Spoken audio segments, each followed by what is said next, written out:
خواتین کی بیعت کا طریقہ۔ نوشابہ فردوس کراچی سے،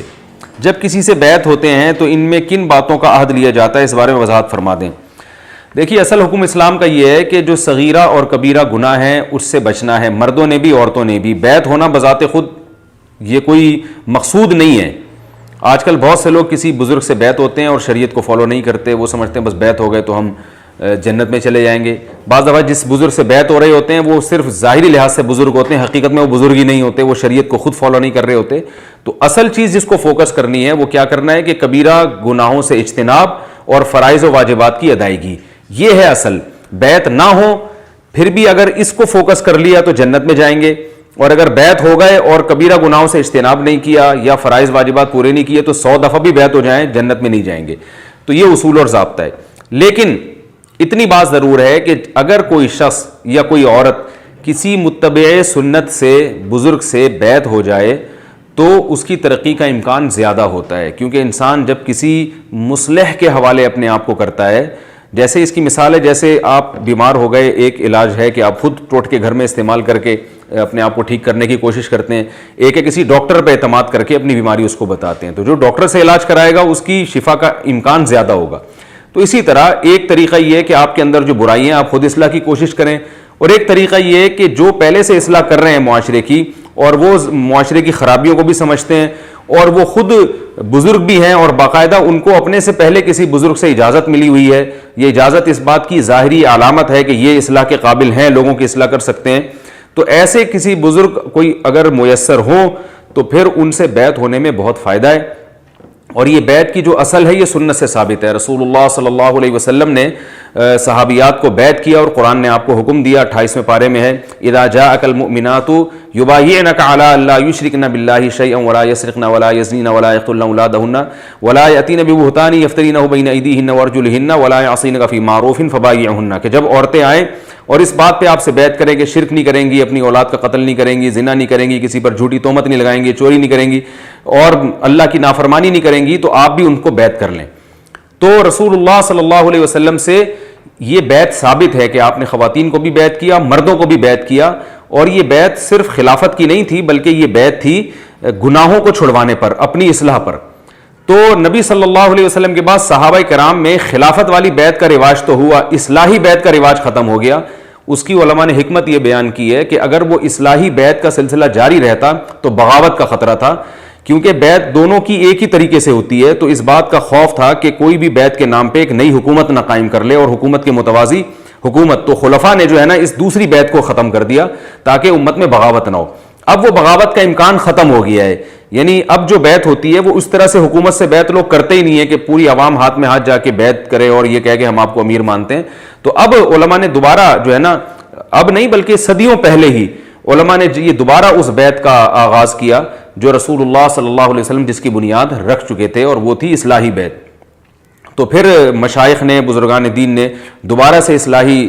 بیعت لوگوں میں شروع کی، تو آج بھی بہت سے بزرگان دین ہیں، علماء ہیں جو مردوں کو بھی بیعت کرتے ہیں، عورتوں کو بھی بیعت کرتے ہیں، اور ان سے ایگریمنٹ لیتے ہیں انہی باتوں کا کہ ہم شرک نہیں کریں گے، ہم گناہوں سے بچیں گے، ہم چوری نہیں کریں گے، اور جو صغیرہ اور کبیرہ گناہ معاشرے میں چل رہے ہیں اور جو فرائض واجبات ہیں ان کی پابندی کی بیعت آج بھی لی جاتی ہے۔ تو اگر کوئی خاتون یا مرد کسی ایسے بزرگ سے بیعت کر لے جو خود قابل اعتماد ہو اور خود شریعت کو فالو کرتا ہو، اور وہ نہ صرف یہ کہ فالو کرتے ہیں بلکہ وہ معاشرے کی اصلاح کرنا بھی جانتے ہیں، کیونکہ علماء کہتے ہیں نیک ہونا الگ چیز ہے، لوگوں کو نیک بنانے کا ہنر جاننا یہ بالکل ایک الگ شعبہ ہے۔ تو بعض دفعہ ایک انسان نیک ہوتا ہے مگر اس کو یہ نہیں پتا ہوتا کہ کسی دوسرے کو میں کیسے نیک بنا سکتا ہوں، وہ کاؤنسلنگ نہیں کر سکتے، وہ کوچنگ نہیں کر سکتے، وہ آپ کو ٹریننگ نہیں دے سکتے، یا آپ کی برائیوں کی اصلاح کی ان میں طاقت ہی نہیں ہوتی۔ تو صرف اتنا کافی نہیں ہے کہ کوئی نیک ہو، بلکہ نیک بھی ہو اور ساتھ ساتھ اصلاح کی طاقت اور قوت بھی رکھتا ہو، اس کو یہ ملکہ اللہ نے دیا ہو، اور اس کا اندازہ ہو جائے گا اس کے جو پرانے مریدین ہیں ان کو دیکھ کے کہ وہ شریعت کو کتنا فالو کر رہے ہیں، تو دیگر اس کے جو مریدین ہیں ان سے دیکھ کے اندازہ ہو جاتا ہے کہ اگر وہ شریعت پہ چل رہے ہیں تو اللہ کی رحمت سے امید ہے کہ آپ اگر بیعت ہوں گے تو آپ بھی چلیں گے، اور وہی اگر شریعت پہ نہیں چل رہے، اور بعض دفعہ تو ایسے بھی ہوتا ہے کہ بعض بزرگ خلافت دے رہے ہوتے ہیں ایسے شخص کو جو بینک میں جاب کر رہا ہے، سودی بینک میں، داڑھی نہیں ہے اس کو خلافت مل رہی ہے، شلوار 24 گھنٹے اس کی ٹخنوں سے نیچے رہتی ہے اس کو خلافت مل رہی ہے، تو یہ خلافت ملنا اس کی علامت ہے کہ یہ جو بزرگ جو خلافت دے رہے ہیں یہ خود دین پر اتنے مضبوط نہیں ہیں، تو ایسے شخص کو اپنا نائب بنا رہے ہیں جو کبیرہ گناہوں سے ہی توبہ نہیں کی بیٹھی یعنی نہیں کی ہے اس نے, تو جب وہ خود کبیرہ سے توبہ نہیں کی ہے تو لوگوں کو کہاں سے وہ توبہ کرائے گا. تو اس لیے اس میں صرف بزرگ اصطلاحی اعتبار سے بزرگ ہونا کافی نہیں ہے. کسی سے بیعت ہونے سے پہلے آپ خود اس کو پرکھیں اچھی طرح, اس کی مجلسوں میں جائیں, دیکھیں کہ یہ شریعت کو خود کتنا فالو کرتے ہیں. تو جب یہ ثابت ہو جائے کہ شریعت کو فالو بھی کرتے ہیں اور یہ بھی ثابت ہو جائے کہ ان میں اصلاح کا ملکہ بھی ہے, اللہ نے ان کو یہ قوت دی ہے, ملکہ دیا ہے, تو ان دو چیزوں کے بعد کسی بھی بزرگ سے بیعت ہوا جا سکتا ہے. طریقہ کیا ہے, وہ ہر ایک اخپل طریقے سے بیعت کرتے ہیں. بزرگوں کے معمولات مختلف ہیں, مردوں کے ہاتھ میں ہاتھ دے کے بھی بیعت کی جاتی ہے, رسی کے ذریعے بھی بیعت کی جاتی ہے. بس اصل میں ایگریمنٹ ہوتا ہے کہ ہمارا ایک ان سے لنک ہو رہا ہے. خواتین کو ہاتھ کے ذریعے بیعت کرنا تو بالکل حرام ہے, کیونکہ مرد کے لیے جائز نہیں ہے کہ کسی غیر محرم خاتون کو ہاتھ لگائے. اس کے مختلف علماء کے مختلف طریقے ہیں, بعض پردے کے پیچھے سے زبانی بیعت کر لیتے ہیں اور بعض کسی رسی وغیرہ کے ذریعے بیعت کر لیتے ہیں. تو وہ بس مقصد یہ ہوتا ہے کہ سامنے والے کو احساس دلانا کہ اب ہم نے ان سے ایک ایگریمنٹ کر لیا ہے کہ ہم آپ کے ماتحت رہ کے زندگی گزاریں گے شریعت کے معاملے میں, یہ بھی خوب یاد رکھیں, اور شریعت کے معاملے میں ہم آپ کی اطاعت کریں گے. جو ہمارے اندر برائی ہوگی ہم اس کی اصلاح کی کوشش کریں گے, اگر ہم سے اصلاح نہیں ہوئی تو ہم آپ سے بتائیں گے اور آپ کی گائیڈنس ہم لیں گے. یہ تو تھا بیعت کا خاکہ. لیکن اس میں ایک بہت اہم چیز ہے کہ نمبر ایک کہ آپ جب کسی بزرگ سے بیعت ہوں, چاہے مرد ہوں یا عورت, تو ایک چیز کا یعنی اس اعتماد کے بعد جو میں نے بتایا ہے, اس پورے پروسیس کے بعد, تو ایک بات کا خیال رکھیں, اس سے بیعت شریعت کے معاملات میں ہونا ہے. آج بعض دفعہ یہ غلو ہوتا ہے کہ آپ جب کسی بزرگ سے بیعت ہو گئے تو ابا بھی اسی کو بنا لیا, اماں بھی اسی کو بنا لیا, ماموں بھی وہی, چاچا بھی وہی, پھپھا بھی وہی, خالہ بھی وہی,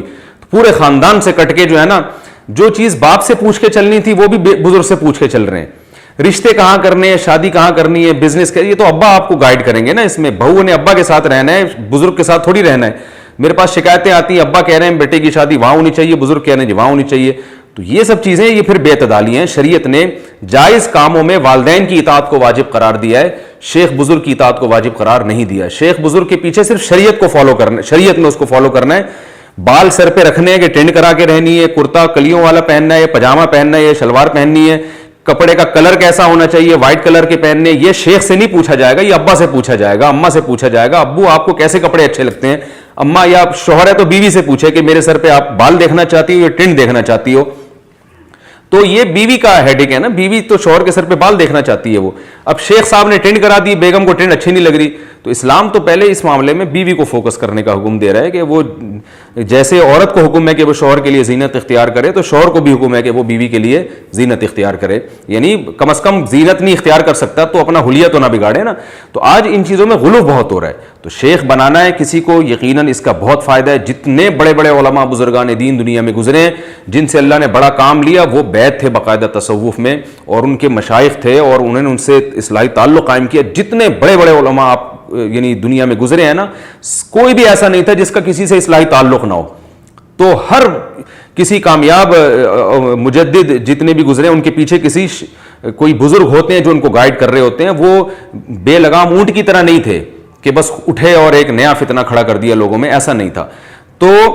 بیعت کے بڑے فائدے ہیں لیکن اس کی کچھ حدود ہیں. وہ میں نے بتایا کہ حدود کہ نمبر ایک, جو مباح چیزیں ہیں, جائز حلال و حرام سے جن کا تعلق نہیں, مباح چیزیں ہیں, اس میں شریعت نے والدین کو شیخ پر مقدم کیا ہے. دوسری چیز یہ کہ کچھ چیزوں رشتے مشتے یہ سب چیزیں آپ کی اپنی ذاتی چیزیں ہیں, اور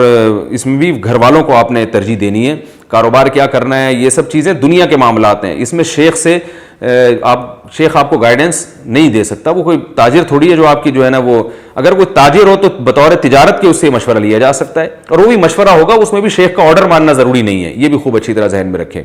دوسری بات یہ ہے کہ مسائل جو ہے نا وہ عالم سے پوچھے جائیں گے, وہ شیخ سے نہیں پوچھے جائیں گے. یہ بھی لوگ غلو کرتے ہیں کہ جائز ناجائز حلال و حرام کے مسائل لوگ شیخ سے پوچھنا شروع کر دیتے ہیں. تو مسائل کا علم شیخ سے نہیں بلکہ ملک کے جو بھی بڑے مفتی ہوں گے جن کی یہ فیلڈ ہے افتاء, جو دن رات مسائل کی تحقیق کا کام کرتے ہیں اور ان پر وقت علماء کو اعتماد بھی ہو, تو ایسے علماء سے مسائل پوچھے جائیں گے. شیخ اگر ایک چیز کو جائز کہہ رہے ہیں اور ایک عالم اگر ناجائز کہہ رہے ہیں تو شریعت میں عالم کی بات کو ماننے کا حکم ہے. اس موقع پر شیخ کی بات کو فوکس نہیں کیا جائے گا. اگر آپ ایسے موقع پہ شیخ کی بات کو ترجیح دیتے ہیں تو آپ کی مثال اس راہب کی طرح ہوگی کہ رسول اللہ صلی اللہ علیہ وسلم نے فرمایا, پچھلی امتوں میں ایک شخص نے 99 انسانوں کو قتل کیا, کسی بزرگ کے پاس گیا کہ میری توبہ ہو سکتی ہے, انہوں نے کہا نہیں ہو سکتی, تو انہوں نے بزرگ کو بھی مار کے 100 انسانوں کو قتل کر دیا. عالم کے پاس گئے تو عالم نے بتایا کہ یقیناً توبہ قبول ہو سکتی ہے. تو مسائل کا علم کے لیے صرف بزرگ ہونا کافی نہیں ہے، اس کے ساتھ بزرگ ہونے کے ساتھ ساتھ عالم ہونا بھی ضروری ہے، تو اس میں علماء کو ترجیح دی جائے گی۔ تو شیخ کا کام کیا ہے؟ جو گناہ آپ سے نہیں چھوٹ رہا یا آپ کے دل میں دنیا کی محبت ہے تو ظاہری باطنی گناہ نہیں چھوٹ رہے، تو ان گناہوں کو چھڑوانے میں شیخ کے تعاون کی ضرورت ہوتی ہے، بزرگ کے تعاون کی ضرورت ہوتی ہے، ان کی صحبت کی ضرورت ہوتی ہے، تاکہ دنیا کی محبت دل سے نکلے، تواضع پیدا ہو، تکبر دل سے نکلے، اور اللہ کی محبت کے انوارات دل کے اندر پیدا ہوں۔ تو اسی چیز کو فوکس کرنی چاہیے۔